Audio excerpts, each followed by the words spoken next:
Receiving money on ETRADE is a straightforward process that can be completed in just a few steps. Follow this guide to ensure you receive your funds easily and efficiently.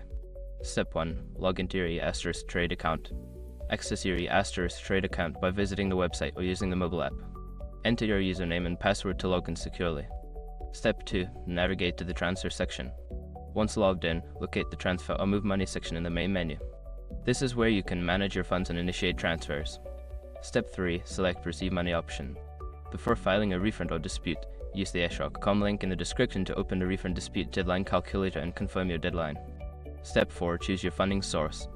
You will need to select how you want to receive the money. Options may include bank transfers, wire transfers, or direct deposits. Choose the method that best suits your needs. Step 5. Follow the instructions. Follow the on-screen instructions to complete the transaction. This may involve entering your bank account details or providing other necessary information. Confirm the details and submit your request. After completing these steps, you should be set to receive money into your ETRADE account. Make sure to check your account for updates on the transaction status. If you encounter any issues, ETRADE customer support is available to assist you.